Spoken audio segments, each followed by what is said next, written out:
بسم اللہ الرحمن الرحیم۔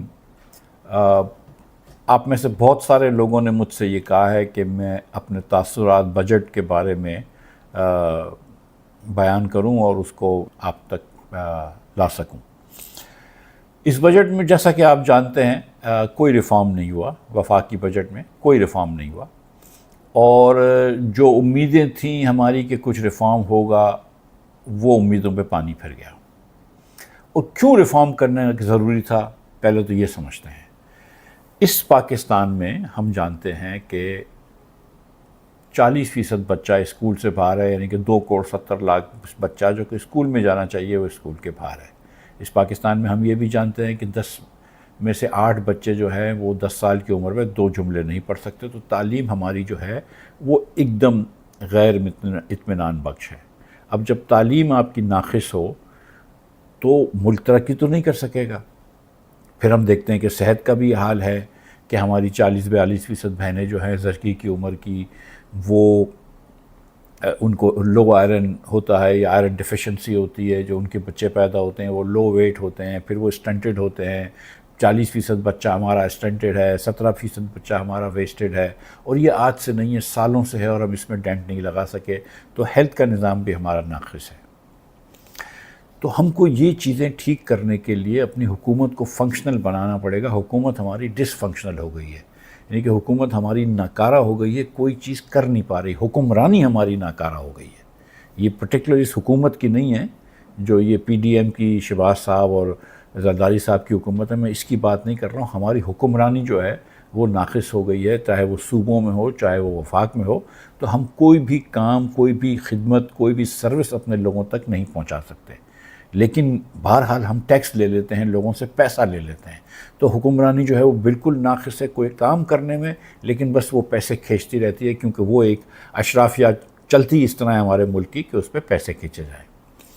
اب 3 سال پہلے ایک بڑا کرائسس آیا دنیا میں یوکرین کی جنگ کی وجہ سے، تیل بڑا مہنگا ہو گیا۔ جس وقت پاکستان میں پی ڈی ایم کی حکومت بھی آئی تو مہنگائی بھی آپ کی پھر 3 سال سے بڑھتی رہی، اور پچھلے 1.5 سال میں تو بہت زیادہ مہنگائی پہنچ گئی تھی۔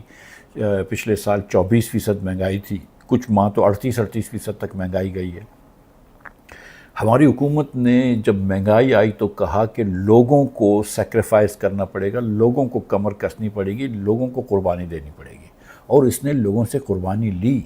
اس نے بجلی کے بلز اس ریٹ پہ کر دیے کہ جو کبھی ہم سوچ بھی نہیں سکتے تھے۔ 45 سے 60 روپے یونٹ ہم گھروں میں بجلی بیچنے لگے، اور کمرشل دکانوں میں تو ہم 70-80 روپے یونٹ بیچنے لگے۔ ٹیکس وغیرہ کے ساتھ وہ تقریباً 100 روپے چلے جاتا تھا۔ مطلب ہم اپنے خطے میں سب سے مہنگی بجلی بیچتے ہیں۔ Indonesia, Malaysia, Thailand, Vietnam, Cambodia, South Africa, Ethiopia اور کینیا، ان سے بھی مہنگی بجلی بیچتے ہیں۔ ہندوستان، بنگلہ دیش وغیرہ سے تو مہنگی بجلی بیچتے ہیں۔ تو تمام ہم پلہ ممالک سے ہم مہنگی بجلی بیچتے ہیں۔ ان تمام ممالک سے ہم مہنگی گیس بھی بیچتے ہیں۔ ان تمام ممالک سے ہمارے ٹیکس ریٹس بھی زیادہ ہیں۔ یہ ممالک میں اس لیے نام لے رہا ہوں کہ یہ ہمارے ہم پلہ ممالک سمجھے جاتے ہیں کہ اگر مڈل ایسٹ سے یا یورپ سے یا جاپان سے کہیں انویسٹمنٹ آتی ہے تو وہ پاکستان میں بھی آ سکتی ہے، تو ان ممالک میں بھی آ سکتی ہے، لیکن ہمیں تو کبھی بھی نہیں آتی ہے۔ ہر فورن انویسٹمنٹ تو ادھر چلے جاتی ہے، کیونکہ ہمارے حالات ان ممالک سے بہتر نہیں ہیں۔ تو ہم ان تمام ممالک سے مہنگے ہو گئے پچھلے 3 سالوں میں۔ بجلی مہنگی ہو گئی، گیس مہنگی ہو گئی، ٹیکس زیادہ ہو گیا، اور بہت پاکستانی جو ہیں ان کی آمدن کم ہوئی۔ ہم 3 سالوں سے لگاتار ہر سال غریب ہو رہے ہیں، اور 3 سالوں میں مجموعی طور پر بھی غریب ہوئے۔ اوسطاً ہر پاکستانی آج غریب ہے 3 سالوں کے مقابلے میں۔ جو 3 سال پہلے آپ کی اگر 1 لاکھ روپے تنخواہ تھی تو اس کی جو تنخواہ آج جو ہے وہ شاید 60,000 روپے کے برابر ہے، اور اگر آپ کی وہ تنخواہ بڑھ بھی گئی ہو اور 1,20,000 بھی ہو گئی ہو تو وہ تنخواہ آج جو ہے وہ 75,000 کے برابر ہے۔ تو 3 سال میں جو لاکھ روپے والا کمانے والا جو اب 1,20,000 بھی کماتا ہے، اس کی قوت خرید تو 75,000 کی ہو گئی، یعنی کہ اس کا 25% سے اس کی قوت خرید گر گئی، یا اس کا اسٹینڈرڈ آف لیونگ گر گیا۔ ہم نے ہر پاکستانی کو غریب کر دیا۔ تو اگر ہر پاکستانی غریب ہو رہا ہے پچھلے 3 سال سے، اور 15 سالوں سے ہم نے دیکھا ہے کہ پاکستانی جو ہے وہ اوسطاً اپنے ہم پلہ ممالک کے لوگوں سے غریب ہوتے جا رہا ہے۔ ہندوستان ہم سے آگے نکل گیا، بنگلہ دیش ہم سے آگے نکل گیا، کہ بنگلہ دیش وہ ہے جو ہم سے آدھا غریب ہوتا تھا۔ ان کے آدھا امیر ہوتا تھا ہم سے، وہ آج ہم سے آگے نکل گیا. یہ انڈونیشیا، ملیشیا تو بہت آگے نکل گئے، ویتنام آگے نکل گئے، تمام ممالک ہم سے آگے نکل گئے. ہم وہیں کھڑے ہیں اور اب ہم آہستہ آہستہ پچھلے 3 سال سے پیچھے جا رہے ہیں. ان وجوہات کی بنا پر ہم کو اصلاحات کرنی بہت ضروری ہے، یہ سمجھتے ہوئے کہ ہماری حکمرانی ناقص ہو گئی ہے. اب شہباز شریف صاحب کو اللہ تعالیٰ نے ایک موقع دیا تھا، کیونکہ دنیا بھر میں خام تیل کی قیمتیں بہت کم ہو گئی ہیں، دنیا بھر میں اور کموڈٹیز کی چیزیں کی قیمت کم ہو گئی ہے، مثلاً کپاس ہے، گندم ہے، وغیرہ وغیرہ.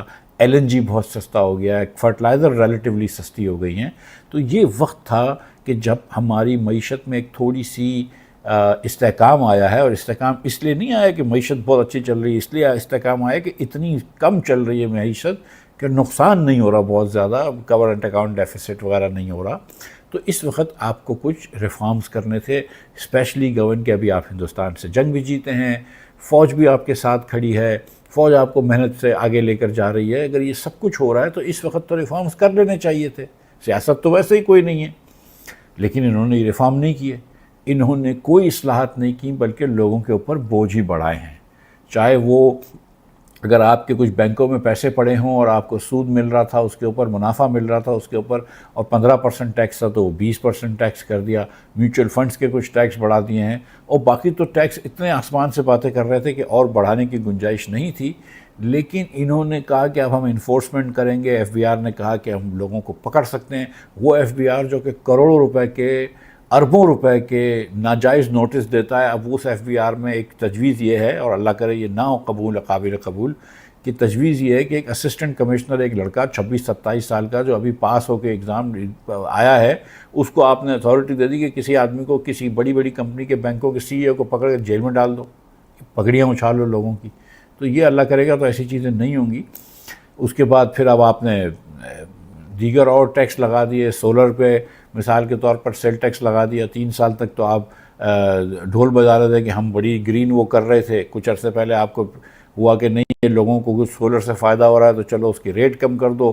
وہ رکوایا بڑی مشکل سے، تو اب آپ ان کے اوپر ٹیکس لگا رہے ہیں. چلو ٹھیک ہے، لیکن جو اصل کام کرنے تھے کہ اگر آپ PSDP کم کر دیتے، 1000 ارب روپے لے کر جا رہے ہیں، اگر آپ یہ 500 ارب کر دیتے، اور صوبے کے جو ADPs ہیں، اینول ڈیولپمنٹ پلانس، اگر وہ جو 2800 ارب روپے کے شہباز شریف نے اپروو کرے ہیں، اگر وہ 2800 کی جگہ 1800 کرتے اور یہ 1500 ارب روپے بچا لیتے آپ، تو اس 1500 ارب میں آپ ٹیکس ریلیف دے سکتے تھے 20-30% ہمارے نوکری پیشہ لوگوں کو.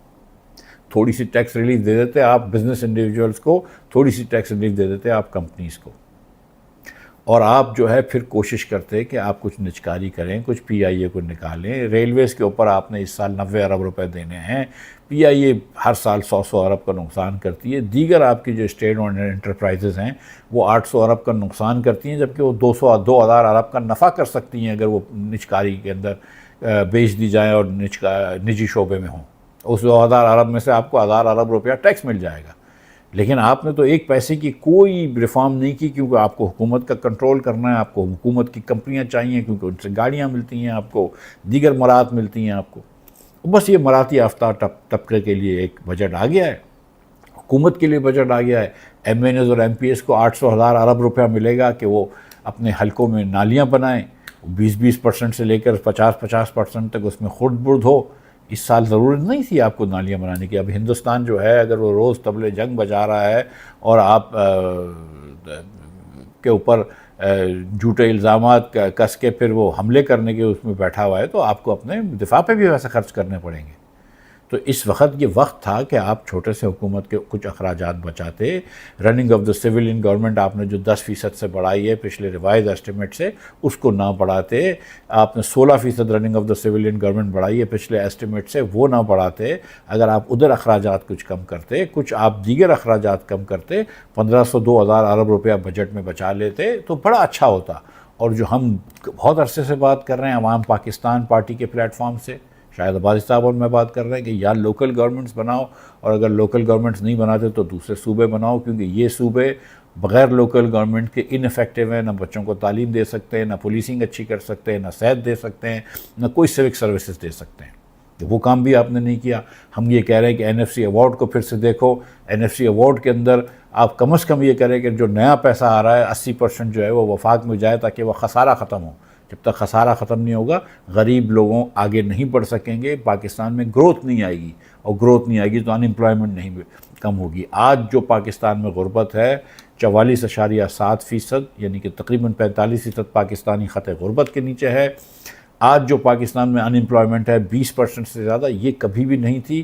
یہ ہمارے لیے شرم کی بات ہے، اور یہ حکومت کے لیے لمحہ فکریہ ہے کہ اس نے اس موقع کا بھی فائدہ نہیں اٹھایا، اور اس نے کوئی ریفارم نہیں کیا، اور یہ ملک کا ایک اور ضائع کر رہی ہے سال، قیمتی سال ضائع کر رہی ہے، اور اگلے سال کروڑ سوا کروڑ لوگوں کو اور خط غربت میں ڈالا جائے گا۔ اگلے سال لاکھوں بچوں کو پھر ان امپلائڈ کیا جائے گا، بے روزگار کیا جائے گا، اور اس کی ذمہ دار حکومت پاکستان ہوگی۔ شکریہ۔